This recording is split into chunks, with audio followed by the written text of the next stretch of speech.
Bismillahirrahmanirrahim. Elhamdülillah ve salatu ve selamu ala Resulillah. Allahumma allimna ma yanfa'una ve anfa'na bima allamtana ve zidna ilman nafi'an. Hurmatly okuwçular, bugün Al-Fiqhul Akbar attуу kitepten sabagыбызды ulanmakçыбыз. Ötken temada ошол акыйда илиминин аталыштарын жана таухидди үчкө бөлүүнүн туура жана туура эмес жагын баяндап айтылды. Бұл сабақта Абу Ханифа рахматуллахи алейхинин төмөнкү сөзүдөн сабакты уланмакчыбыз. Бисмиллахир-рахманир-рахим. Яжибу ан якула аманту биллахи ва малаикатихи ва кутубихи ва русулихи вал яумил ахири вал кадари хайрихи ва шаррихи миналлахи та'ала вал баъси ба'дал маути вал хисаб вал жанна вал нар хаккун куллух.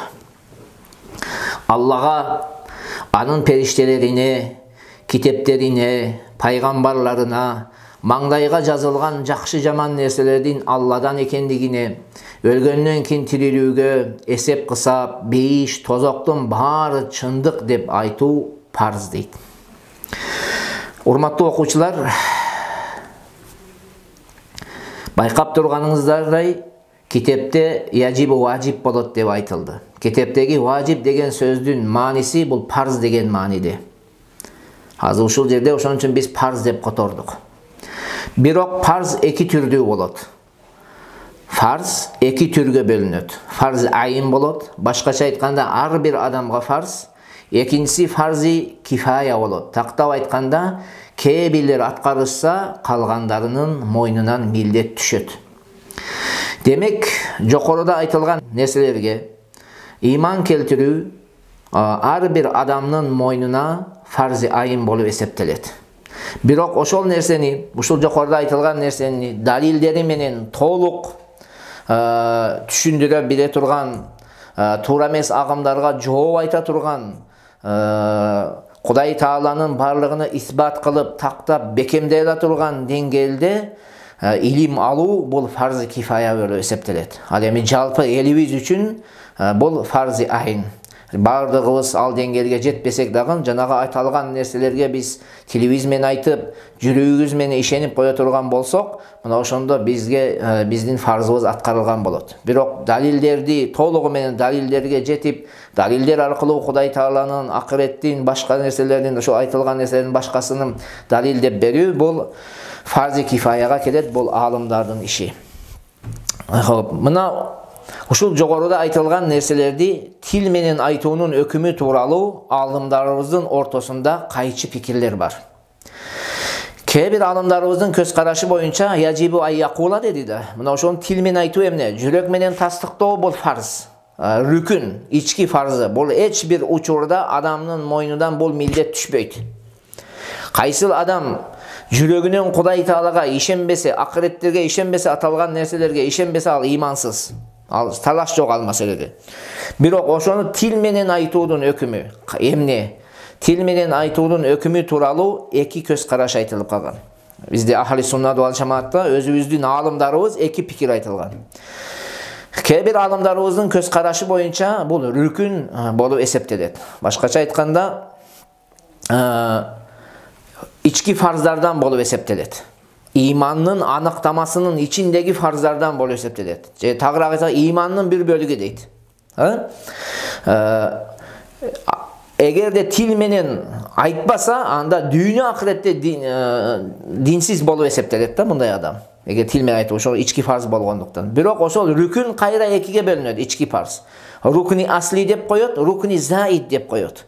Башкача айтканда, негизги рүкүн бул эч качан адамдын мойнунан түшпөй турган рүкүн. Мисалда жогору айтылган нерселерде жүрөк менен ишенүү. Же болсо намазды мисал бере турган болсок, бул жанагы кыям, кыраат, рүкү, сажда бул намаздын негизги ички фарздары болуп эсептелет. Эч качан адам мойнунан түшпөй турган. Ал эми экинчи түрү рукни заид деп коет. Бул түрдөгү рүкүн, ички фарз. Адамдын мойнунан кээ бир зарылчылык болгон кезде адамдын мойнунан түшөт. Мисалга, буга мисал катарында айта кете турган болсок, намазда Куран окуу сыяктуу. Мисалга, дудук адамдан намазда Куран окуу парз эмес. Себеби ал киши аны аткара албайт. Anın moyundan bul milletin жоопкерчилиги түшкөн. Демек, iman kelimesinin tilmenen aytуу эмнеке мына ушул экинчи түр рүкүндөргө кирет. Рукни заитке.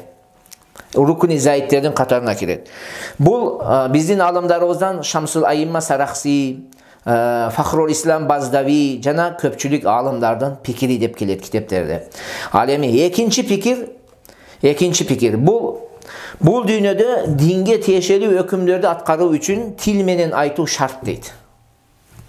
Tağırak aytkanda eğer jürөгүндө işense, Birok tilmenen kelimeni aytpasa, anda dünyada ağa kayrı dinler siyaqtуу mamele kılınat. Jakını ölse muras albayt.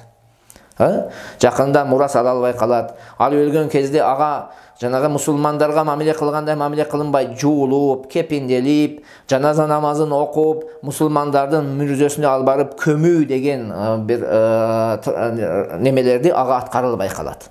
Alemi akirette imandı bolup eseptelet. Eger jürөгүндө imanı bolup dünyada aytpasa. Alemi egerde tilmenen aytsa, birok jürөгүндө işenmese, anda dünyada imandı katarında ağa mamele kılınat. Eger uşunu ala turgan bolsok. Birok akirette kayri din bolup eseptelip kalat. Tilmenen aytsa, jürөгүндө жок bolso.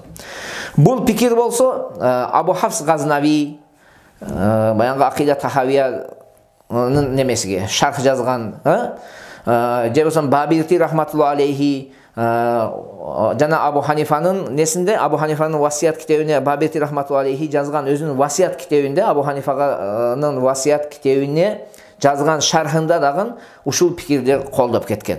Emne degen tilmenen aytуу dünyada ağa musulman katarında bağa berүү üçün kerek degen. Hop, eğer de birinci pikirde ala turgan bolsok, anda kандай bolot eken ökümü? Eğer de birinci pikirde alsak, anda dünyada da akirette de üzürsüz iman kelimesini tilmenen aytpagan adam kayri dün bolup eseptelet. Dünyada da akirette de.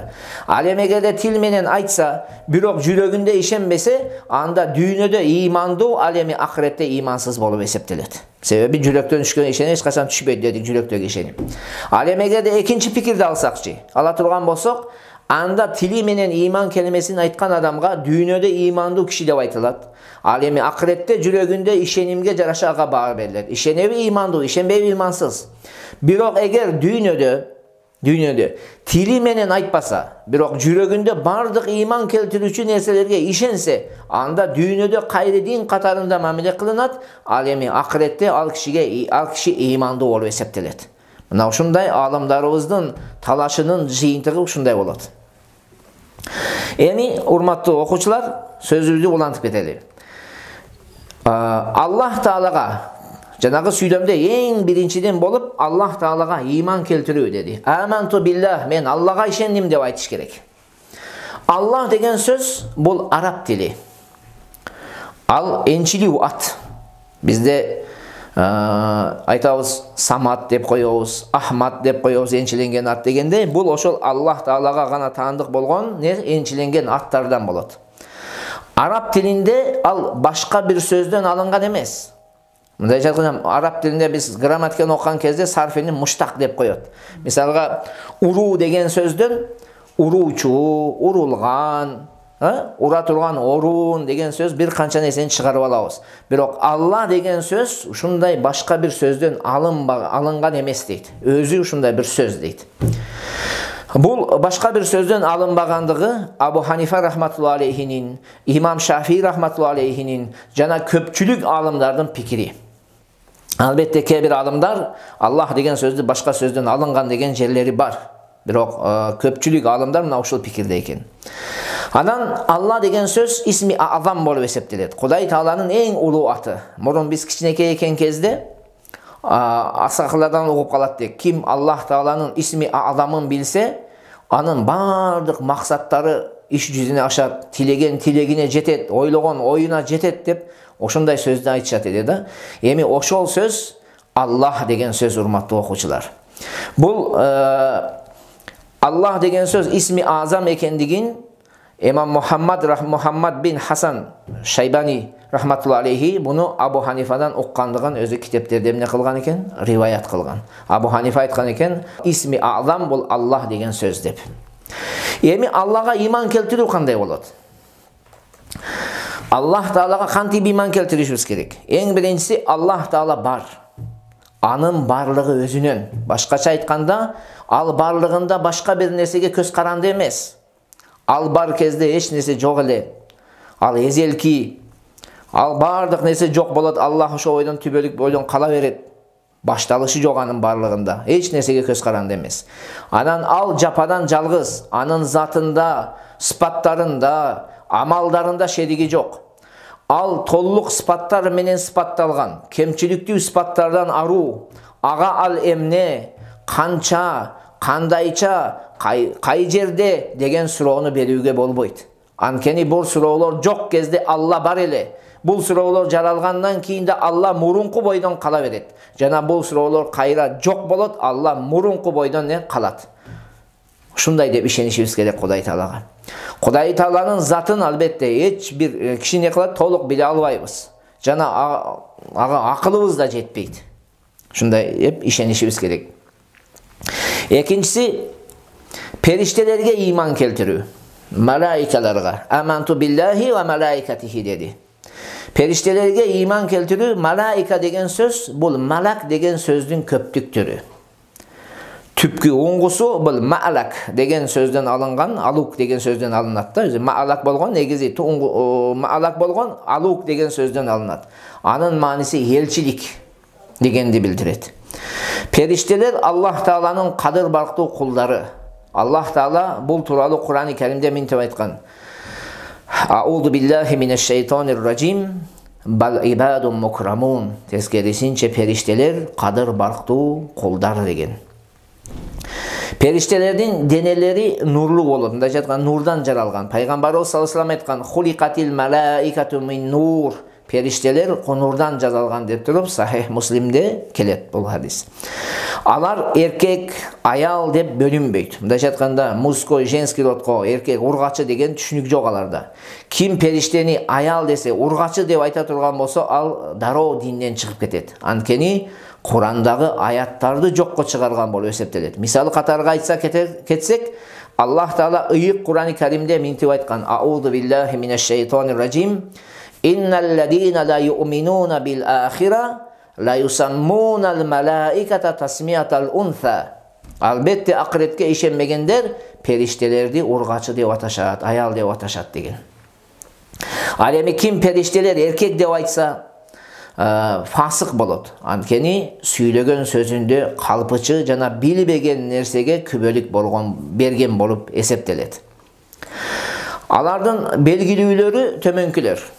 Biz belgilүүлөрү тууралуу кыска айтып кетели. Биринчи Жабраил алейхиссалам. Бул периште пайгамбарларга вахий айылып келүү үчүн вазифаланган периште болуп эсептелет. Экинчиси Исрафил алейхиссалам. Сурнай тартуу үчүн өкүл кылынган периште. Үчүнчүсү Микаил алейхиссалам. Өсүмдүк, ырыскы жана башка ушундай адам баласына керектүү нерселерге өкүл кылынган. Төртүнчүсү Малакул Маут. Муну биз Азраил деп коебуз. Өзү негизи Куранда келген аты Малакул Маут. Бул жан алуу үчүн өкүл кылынган периште. Анан бешинчи ошо атактуу периштелерден Хамалатул Арш деп коет. Аршты көтөрүп туруучу периштелер.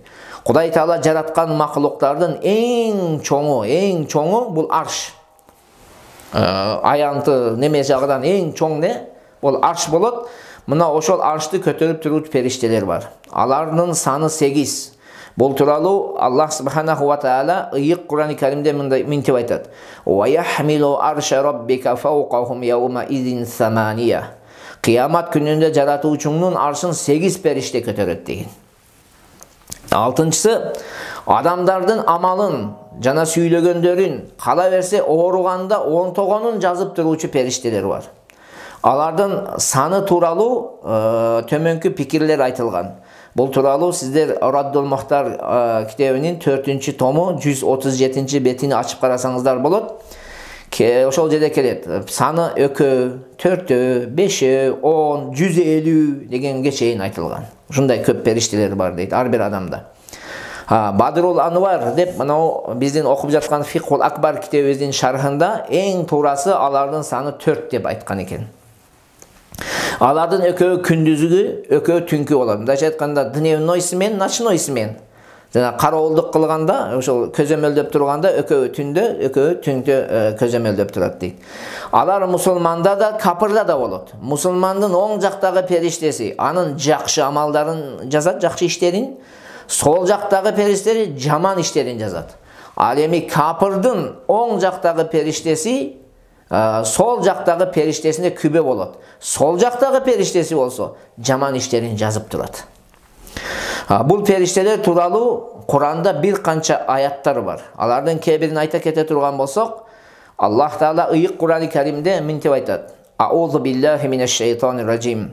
Калла бал туказзибуна бид-дин ва инна алейкум лахафизин кираман катибин. Жок. Тескерисинче силер акырет күнүн жалганга чыгарасыңар. Албетте силердин үстүңөрдө көзөмөлдөөчү периштелер бар. Алар кадыр барктуу жазуучулар дейт. Башка аятта, ыйык Кур'ан-ы Каримдин башка аятында Аллах Таала мынтип айтат: Из яталаккал муталаккияни анил ямини ва аниш шимали каид. Ма ялфизу мин каулин илля ладайхи ракибун атид. Оңдон жана солдон эки периште отуруп жазып турат. Эмне сөз сүйлөсө да анын алдында көзөмөлдөп даяр турат деген аят бар. Андан кийинки атактуу периште Мункар жана Накир аттуу эки периште. Бул эки периштенин мындай аталып калышынын себеби бейтаныш жана сүрөттөрүнүн коркунучтуу болгондугунан. Шекили өтө коркунучтуу болот. Бул экөө мирзөдө өлүктү сенин жаратуучуң ким, сенин диниң эмне, пайгамбарың ким деп суракка алуу үчүн өкүл кылынган периштелер. Пайгамбарыбыз саллаллаху алейхи ва саллам өзүнүн ыйык мубарак хадисинде мынтип айтат: Иза кубирал маййту ау кала ахадукум атаху малакани асвадани азракан юкалу ли ахадихима ал-мункар вал ахар ан-накир. Өлүк көмүлгөндөн кийин же силердин бириңер көмүлгөндөн кийин өңдөрү кара, көздөрү көк эки периште келет. Алардын бири Мункар, экинчиси Накир деп айтылат дейт. Имам Тирмизинин хадисинде келет бул. Дагы бир риваятта ал экөөнүн көздөрү көздү алуучу чагылган сыяктуу, үндөрү күндүн катуу күркүрөөсү сыяктуу деп Шуабыл Иманнын 423 хадисинде келет. Мына ушул эки периште. Андан кийинки периштелер жан алуучу периштенин Малакул Мауттун жардамчылары болот. Булар тууралуу Аллах Таала ыйык Кур'ан-ы Каримде айтат: Аузу биллахи минеш-шейтонир раджим. Аллазина татаваффахумул малаикату залими анфусихим фаалкаус-салама ма кунна на'малу мин суин. Өздөрүнө зулумдук кылгандардын жанын периштелер аларда, алар баш ийишип, эч бир жамандык жасаган эмес элек дешет.